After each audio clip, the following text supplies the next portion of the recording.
Hello and welcome to the year of being 70. So, this is our 28th conversation. Me, Lucy Macara in Norfolk, England, and my childhood friend Lisette Schoutemaker in Amsterdam. And we were both 70 last year, and we decided to have a weekly conversation about how it is to be 70, but also to look back, but also to look forward. And that's what we're going to talk about today, perhaps the looking forward that is uh, interesting, shall we say. Yeah, well, it's looking forward is also, I think, when I think, of being 70, what I notice is, I notice slight impairments in my own functioning and bigger impairments in the functioning of people I hold dear. And there's more, yeah, let's not be glum about this, but it is just true that, the ceiling, we're kind of growing towards the ceiling of life, right? And I lost one of my cousin, my first cousin, who has died. She was the eldest of our generation, but she died a couple of weeks ago. And I have a friend who is actually in the process of dying. And of course, I think we've lost people along the way, right? We all lose people in the course of our lives. But it happens more and more as we get older. And so, how do you deal with that, Lucy? It's it is hard. I mean, I have really genuinely been very lucky because my mum is still alive at the age of 97. So I'm not yet an orphan, which most people, I would think, most people But are. I don't call myself an orphan. When your mother dies when you're like in your 60s, it doesn't feel like it felt to me more like, oh, there's a new phase of life.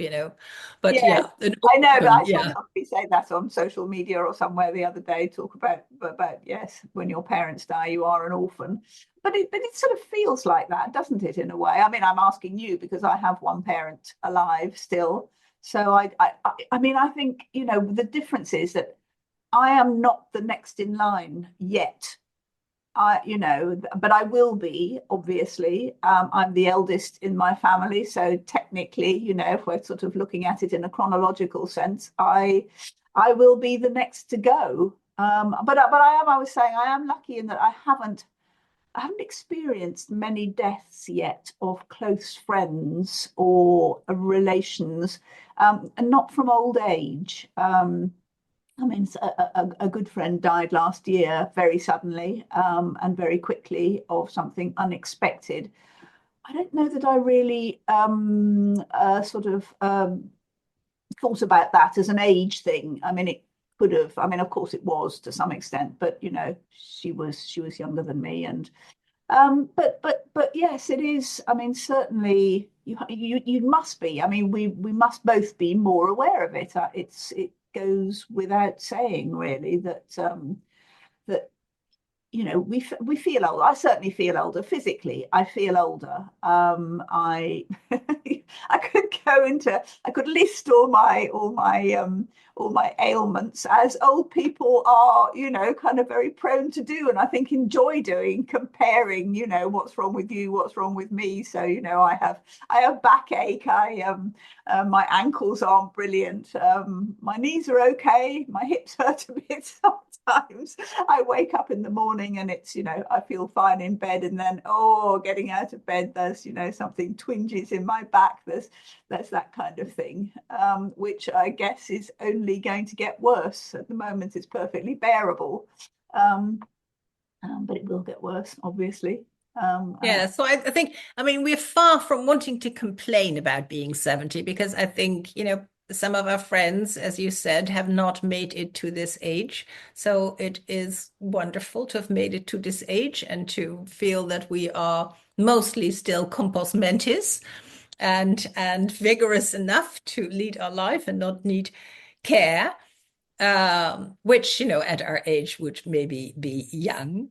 But no, yeah, but and I see it also with people around me, they get, yeah, what do I have? I have a very strange thing with my feet, especially in warm days. And it is a thing that runs in our family, that the skin on our feet is very sensitive. And so on the warm days, I have to really watch out what shoes to wear, or I will be blistered, and they will get very hot during the night. And then I can't sleep anyway. Otherwise, yeah, I have a white skin. So, sunburn when we were young and careless, and Oh, our mothers didn't yeah. really realize how much damage sunburn could No, do. absolutely. I mean, I used to sunbathe, in the hottest possible sun with Yeah, ombre solaire, which was basically cooking oil. I mean, it smelt nicer than cooking oil, but it you smelled fry very nice. in oil and then fry gently in the sun. My Um, mother had ombre solaire. It was like when she got out her bag and she had it in this plastic bag, and that smell, it was the smell of summer. But it yes, was I hadn't realized it was like cooking oil, but it did not have like SPF. I don't know even know no, no, solar no, protection factor. I think that means. I think no. nothing. Yeah. I don't, I mean, that hadn't even entered our consciousness, when I was in my teen Yeah. 20s when I did most of my sunbathing. Uh, Yeah. I'm just lucky that I didn't have such sensitive skin that I've now got, sort of cancer. Well, as far as I know, as yet. Yeah, well, I go to the dermatologist twice a year to check for things, and she kind of burns or burns with cooling, kind of freezes things away that could develop into cancer.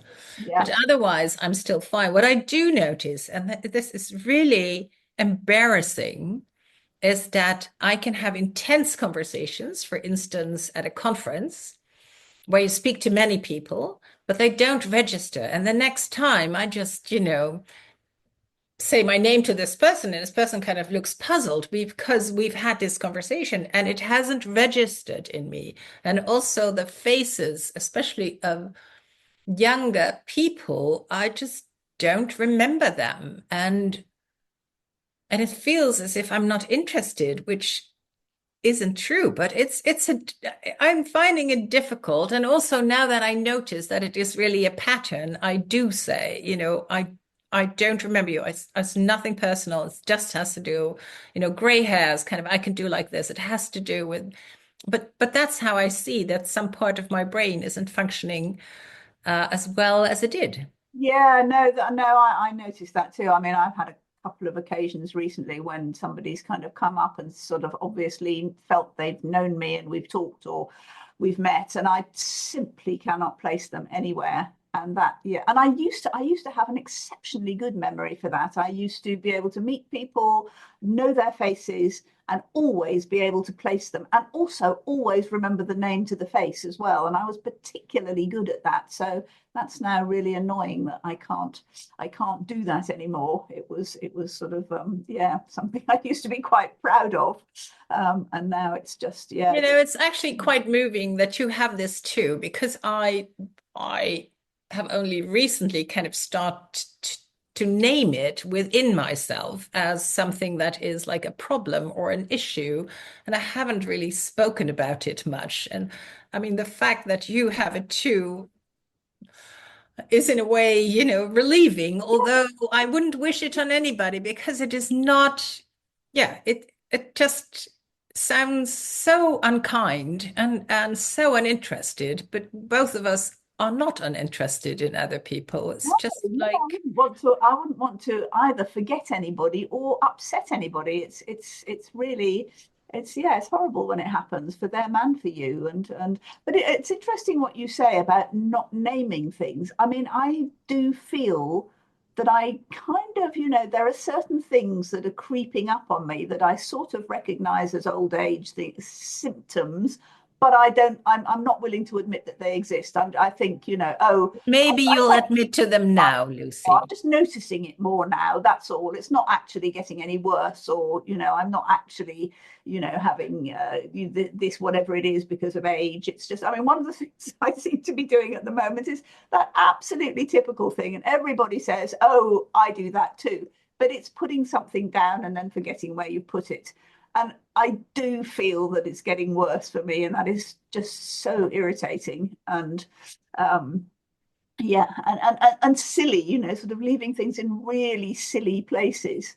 And I fear, I don't want to name it as a symptom of old age, but I suspect it probably is not going to get any better, to say the least. Yeah. And Yeah, what I also have is when people come to the house and I need to, even I had a meeting, a brainstorm meeting here of a board that I'm in on Friday, then the prepping of it in my mind takes up a bigger place than it used to. that's exactly. So yeah, I put even doing shopping, in on my to-do list, whereas I think, I would all take that in stride and do it more easily. So yeah, those kinds of things Yes, yes, take up, yeah, and bring a bit of tension also. I wouldn't say stress, but they bring a bit of tension that I think is quite new. yes, yes, that's interesting. Hmm. Yeah, it's yeah, I think the memory thing is really something that you do start to notice, and you don't want to admit to. Admit to it. That's Yeah, and then there I have a good friend, a woman I've been on a board for years and years, who has very, very courageously, gone into the fight against the cancer that had hit her, and yeah, thought that with the final operation she would be rid of it, and then it turned out in another part of her body there was something that's growing so fast that there it is just relentless. And yeah, this is where I think the spiritual work really pays off, because she is full of grace, has been full of grace in this process, and now has many people around her. And every evening we tune into her and have like a 5 minute meditation with people from all over the world. And, thanks to modern technology, there is a WhatsApp group where only the people who can post, and they post updates on her, and also kind of a reminder of that meditation. And yeah, it's really beautiful, this idea that all of us who love her so much and who are so grateful for her in our lives kind of can tune in and make her know how loved and appreciated she is. lovely. That's a really wonderful thing to do. I think one of the excuses that I use for things like, not remembering stuff and sort of putting things down and not remembering where I put them, is that I think, oh, I've just got so much going on. It's just a function of having too much to think about, and it's not actually getting any worse. It's just that I'm taking on more stuff, and I'm not relaxing enough to let my mind work properly. And I don't know whether that's true, but I suppose one of the things about that is, and I don't know if you feel this, is I really do feel time pressure now. There are things I want to do and achieve, and I don't know how long I've got.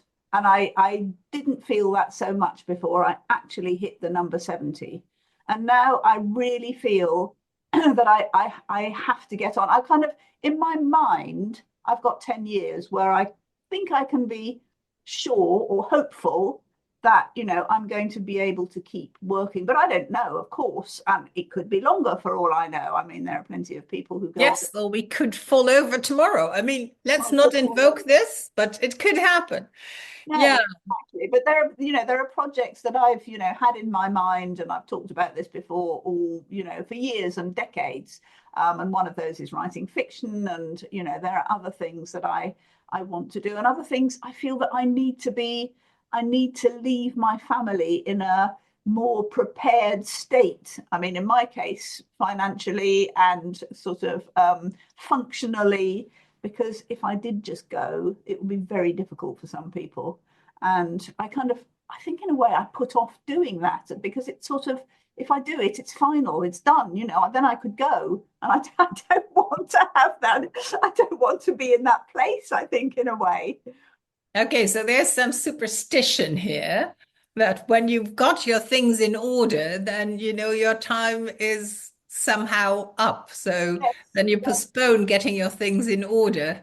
And so, yeah, that's some, I think in childhood, that's called magical thinking, right? Yes, yes, it is. I'm sure it's called magical, but it's sort of not even, I mean, it's kind of reverse magical thinking because it's so stupid. It doesn't, it doesn't make any sense. It's a completely back to front. Where, if I got my things in order, then I could actually relax and feel less pressured. And I would probably be in less, kind of danger of, I don't know, giving myself a So heart. what would help you? What would help you in this to get your things in order? Oh, just just to do stuff that I mean, I need to redo my will and just make I it. need to redo my will too. I'm so glad to hear that because I thought you would have everything perfectly organized. Well, I have. My will is good, but things change in the Well, outer. exactly, I have a will, but it's out of date, really. When did you last update it? Well, it was probably more than 20 years ago. Oh, well, I updated it. I think it is right here because I need to go and look at it. I updated it in let me see. See, it's on my desk, so I'll actually do it. 28th of April, 2022. Oh, well, that's very recent. That's very recent, but things have changed in the outer world, and I need to adapt. And I just had this morning the person who does my tax. Well, you say tax returns, but you Yes. don't always get a return, right? Usually, No, but it's pay more. I don't know why it's called that, whether you're returning. That's also magical thinking, I think. That you But anyway, I have all, I mean, I love paying taxes because that's how we keep our society going. Anyway, um, and he said, there's some loose ends here, Lisette. You need to go to see your public notary. So he will do my tax forms in June. I said, I will go to the notary in June. So yeah, no, I need to do that. Oh, that's good. Yes, I just need to I make need to do that. You need to do that too. I do. I Let's do. make I a do. pact that we do Yes. this before the 21st of June. Oh gosh. Yes. Okay. Okay. That's a good one. Yeah, I will put that in my calendar somewhere and keep it. But I think that's a very good pointer for people who are 70 to first make a will. Yes. I first made a will because I was aware that when I was alone and had no children, so in my 30s, any money I had or any possession, and I bought a house on a canal in Amsterdam, which was lovely and good and beautiful and great. But if I died, it would all go back up to my parents who didn't really need it. So then I thought, who would I want it to go to? And yeah, there's a whole thing there. Yes. Yes. Absolutely. Well, my family is complicated because I've had two marriages, and so I have children from different marriages, and my older children have a different father who they will be inheriting from, and then my younger children will be inheriting from me and my current husband, Richard. So it's complicated to put that in writing, I really. think it's always complicated. My complication is I have no children. And but I have nephews and nieces, some of whom I'm really in touch with, some of whom I'm not in touch with at all. So should they be in my will? Could I favor those with whom I have more of a personal connection, who may be also inheriting less from that particular sibling? And could I favor them at the expense of the others who will probably inherit more because of the life and choices of that particular sibling? Or or is that painful? Because you don't want to cause pain after you've died, right?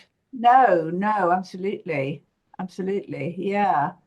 It's yes, I mean, my father's will, I think, sort of inadvertently, I'm sure, caused some pain because he had been very old-fashioned, and I think he would have updated his will if he had thought about it, perhaps. But he left the bulk of his well, the money that was part of it, most of it went to my mother, I think. But I mean, he left Yeah. some money to this, me and my two younger brothers, and he was very much the eldest son inherits, and my Even if there is an elder, a oh sister yeah, who's no, no, older. sorry, girls don't count. Yeah. So, Girls don't count. How well, painful is that, Lucy? well, exactly. And I mean, his reasoning, I think my mother told me this, I hope I'm not making it up, was that, when he made his will, he assumed that I would be married and my husband would look after me,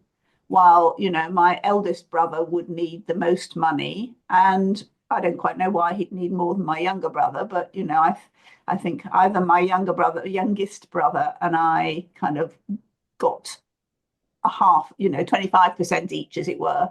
Or I even got anyway. My mum, who, kind of made Yeah. right, another great aunt died around the same time, and she was the executor, and so she was able to sort of equalize things because she said she knew that was what Daddy would have wanted.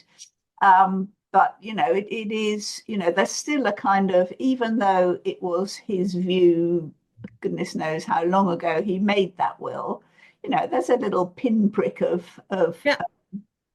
of rejection there. Well, that's exactly what I mean. That's exactly what I mean. So, yeah, so if I disperse it unevenly, then will that happen? And will there be pain in a generation that I can't even, you can't talk about it anymore? Um, No, but there's also the question of, why money needs to go to family or whether it could go to causes. And of course there's a thing, you with your husband, me with my husband, yeah, how how to do that and how to do that, how to, if we go first, then how to set them up so they don't have worries. yes, exactly. But also, well, in my case, make sure that the children get what I'd say what they are due, what I'd like them to have, if anything, in my case.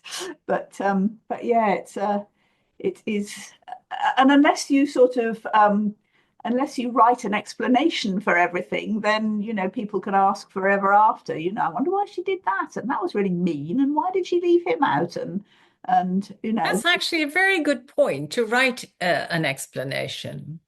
yeah, That's really a very good point, actually. Yeah. yes, you kind I of, never thought about that. It's just, this kind of legal document in legalese. And it's very difficult to think about it. I think that's why we postpone. I mean, it is almost weekly. It is on my list. Make an appointment with the public notary, and he is a wonderful. I have like this wonderful 40-ish man who I'm on a board with. And it's like, whoa, great to work with him. And he made it really clear and, changed the setup from, yeah, I've kind of revised it every 5, 6 years. Yeah, because my ideas about life and also what is important change. yeah. Yes, yes, no, absolutely. Yeah, I don't think I will be, well, unless I become much richer than I am now, I won't be leaving any money to causes, because I think that can cause trouble with family as well. I mean, the sort of the kind of cliche in the UK that we use is, oh, Yeah, she left I all know it. I know it. The donkey sanctuary. the donkey sanctuary, or actually the cat's home. Oh, the cat's home. Yeah, a friend of mine used to say people leave it to the donkey sanctuary. Yeah, but that's different, I think, when you have children than when you have no children. Yeah, And I would leave it not to, a cause that, but to things that I've also been on boards, like now I'm on the board of a endowment fund of a museum, the museum in Rotterdam, Boijmans van Beuningen. So I would love to leave them, a surprise. yeah, What I've learned how wonderful it is to receive some surprise money from friends. Oh yes, that would be nice. Yes. So you're thinking, To receive, to be on the receiving end. yes, absolutely. I've never received any surprise money from anybody, so it was certainly Yeah. nice. But yes, yes, that would be very sweet. But yeah, so what else do you So feel? there's the will. Well, you said you have projects you want to finish, you feel you still have, until 80, then we really start to fade out in whatever way. I don't have that. I'm more like, wow, every day that I'm still kind of in business is like a miracle to me.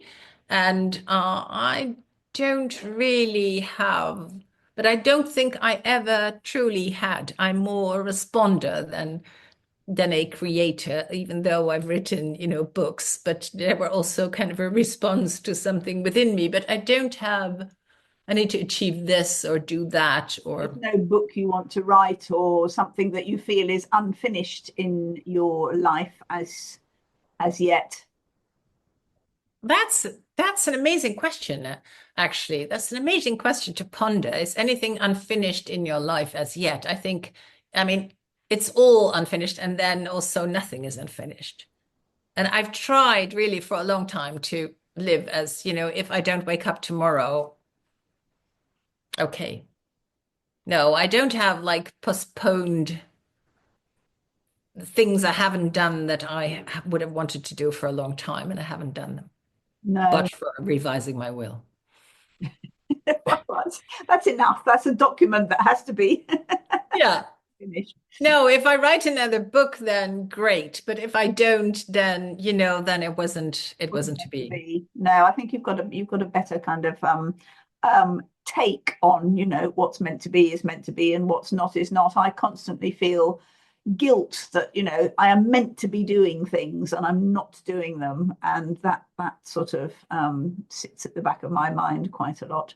But what are the two things, say, that you fear most about getting old? What do you actually fear about possibly losing physically, mentally? Well, what I've seen with people who I don't think like that, but what I feel, because my attitude is mostly, on good days, is that everything is a life experience. So if I get demented and people will have to, take care of me, then that's my experience. Then that's been given to me to experience. But I was once at a funeral of a mother of a friend. I mean, much like your mother, who'd grown very, very old. And then all, it was just like us of the next generation. There was hardly anybody of her generation. And so a kind of, yeah, being the last one standing, but having lost so many people, I think that I would find really hard. Yeah, yes, no, I agree. I agree. I mean, I think if I lost one of my children before I died, I would find that incredibly hard. And one of my mum's friends, who is a couple of years younger than her, has two very ill children who will probably, I mean, she's very old and also could go at any time, but she's also very sort of Yeah, strong, and yeah. she will probably outlive two of her children, which is a Yeah, very that is, tough I think, thing. the hardest thing for a parent. Yeah. Yeah. Yes, and I also, I mean, my father was blind for the last 8, 9 years of his life, and I worry about. I mean, it's not a kind of hereditary thing at all. It was just something that happened to him. But I do feel that if I lost my sight, I would find it very difficult to do the things that I love doing. I mean, I listen to audiobooks a lot, and he listened to audiobooks, but I write. I need to see things in writing. Anything I do business wise is, really involves me, looking at screens, reading screens. And I know there are adaptations, and I have an Yeah. who is my mother's slightly younger sister, who her sight has pretty much gone, and she has something that Mm. her screen enormous, and she kind of copes, but it's so hard. Having said that, she's a psychiatrist who still practices at the age of 95. She Wow. prescribes medication. I'm not sure if that's a good thing or not, to be honest, but just shows. She still has her license. I'm sure she Yeah, gets yeah, looked at from time to time. She gets done. Yes, she's in America, not here, so I'm sure the rules are different there, but it's it's But interesting. I also saw with my mother, and I see that also with your mother on, on the rare occasion that I come to visit, is that nothing much happens anymore in your own life. Yeah, And you kind of live vicariously through the stories that younger people tell you about, places they've been, people they've seen, things that they're discovering or excited about. And so I think, in a way, being bored or having a yes, really uneventful life, I'm not sure whether I could remain gracious when that would happen. yeah, yeah. Yeah, absolutely, absolutely. No, being bored is terrible. Yes, I mean that would be, and I'm sure many old people are simply very very bored. Uh, Yeah. yeah, no, that's a Yeah, when nothing happens in your day, it's kind of you're yeah, really then dependent on, your inner life and your own thoughts. And yeah, so I think it's a huge training to train up for that. yes. Gosh, how do you do that? Just yes, I know you're going to say meditate and things like that. Yes, meditate until there's nothing there anymore. Yeah, No, no. But also, the other thing is, I mean, there's sort of lack of agency mentally, but there's also lack of agency physically. I mean, not being able to do anything for yourself. And, I watch my mum who has carers, very, very wonderful carers, but it's not the I've same. met some of them. Yeah, they're so lovely and so thoughtful and wonderful. But if she's on her own in a room, she can't now, and something falls off a table, or she can't go and pick it up, and it can be the little things, I think, as much as the bigger things. And she's amazing. I mean, I know that she trains herself not to get irritated by Yeah. things like that. But I'm I sure, think that's beautiful if you can do that. Kind of go like, okay, so I'm in this predicament now, so this is what happens. And I also think, and I saw that with my mother too, who had carers for the last like 7 years of her life, is you never get to eat your own food. no, no, absolutely, you I don't mean, get. we all have like, those dishes. Yesterday, I was actually at a cousin's because I've had a cousin who died, and yesterday I was at her youngest sister. So yeah, she's a cousin, and I don't really know her. I don't really know her from when we were young. And it was a lovely, lovely visit.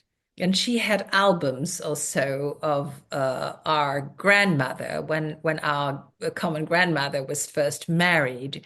And there was one really wonderful picture. I mean, they didn't used to take pictures. It was a black and white picture, with the white, with the so this was the, I think, 50th anniversary of his grandparents. And so there was a picture of his grandparents with my grandmother and him, and he must have been 10. And he is in a picture like this. So he sticks out his tongue, which, of course, there's a picture being made. This is a moment in 1935. This is an official moment, and he sticks out his tongue. So funny. But it's there forever. But anyway, why was I talking about my cousin? I don't know, trying to find out a life of our parents dying gracefully. I don't know what to. So, lost my thread. Is this being 70, Lucy? So I'm sure that is being 70. One of the things that I actually kind of quite welcome. And I do think it is literally to do with being 70 and feeling, okay, well, I am 70 now, is that I don't care anymore. Not, well, at least not as much as I used to, what other people think. I mean, and it's partly actually to do with having our weekly conversations, which, I kind of feel are just conversations between you and me in the moment. But then other people, obviously are listening to them. And I've kind of I feel that I feel that I can be more me now than I felt able to before. And it's like, well, God, she is 70. I mean, you just got to accept that, really. So I'm not, I'm less bothered that my house is a constant mess. And You can't tell from what we're looking and at. this little window that you can see on my Zoom camera is literally the only tidy piece of my house. It's curated to look tidy, apart from the dogs coming in and out. But my filing system is the floor, basically. The people I live with, when they come looking for food in the kitchen, if it's not visible, it doesn't exist.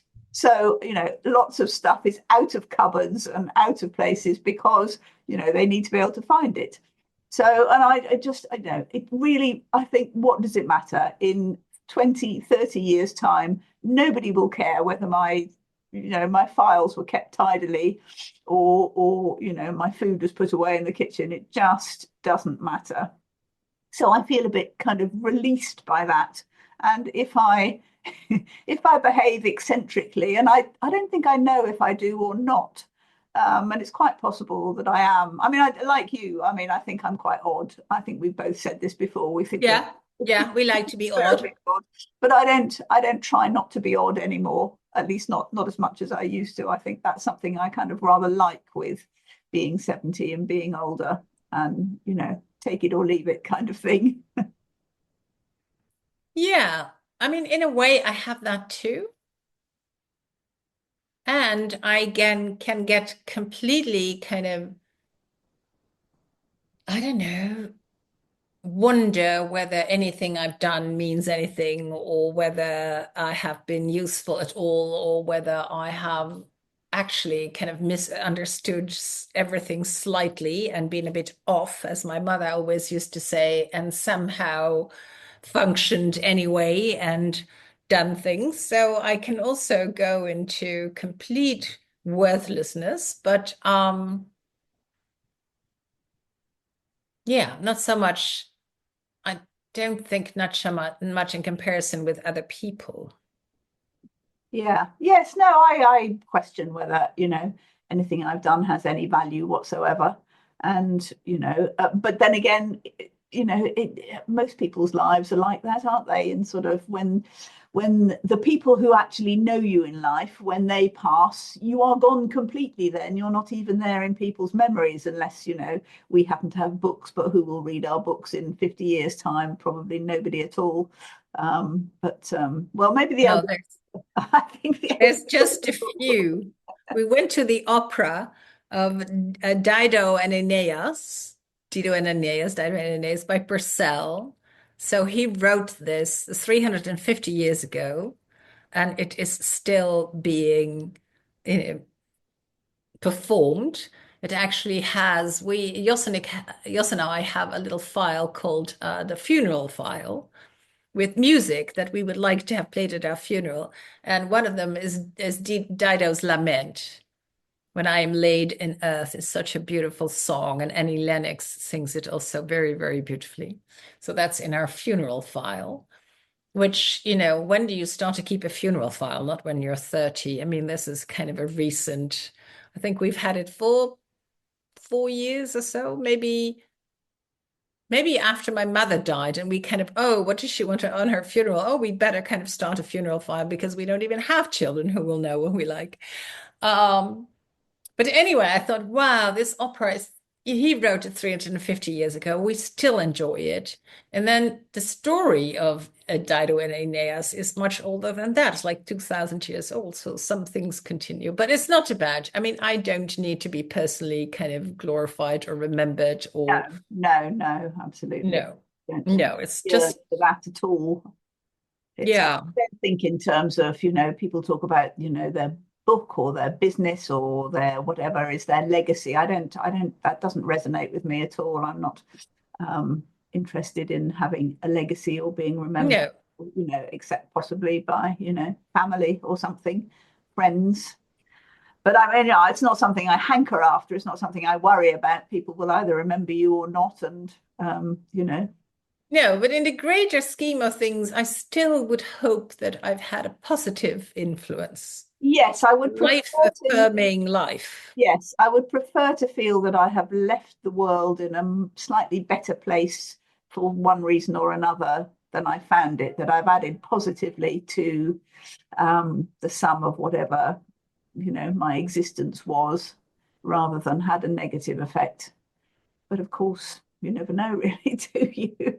Who's there to add it up and calculate it? Yeah, but it also speaks of, our daily approach and the way we lead our life or follow our life. It's not like grabbing as much as we can, trying No, to get no, rich fast and drive in Ferraris and pollute the earth by flying, everywhere. I mean, that's not what we want to do. no, no, So no. I think how we want to live very much informs how we live. Yeah, yeah, that is very true. Yes. Well, what a topic. Yes, we just sort of, yes, we came on that topic today just very shortly before we started recording this. So it wasn't like we've thought it through or had this on our minds for a long time. But I think it's well, it's been quite revealing to me personally. It's made me think. Hope it's maybe made other people think in a good way, not a depressing way. I Yeah. don't think it's a depressing conversation. But No, no, no. It wasn't a depressing conversation for me. And we now have this pact of revising our wills, which is very important. No, but also I think when you're 70, this is things to ponder, yeah, yeah, to absolutely. reflect on, and to remember and to celebrate. Yeah, it is a different phase of life. It is. But as you always say, let's enjoy being 70. So Let's enjoy being 70, as we do. indeed. See you next week. See you next week.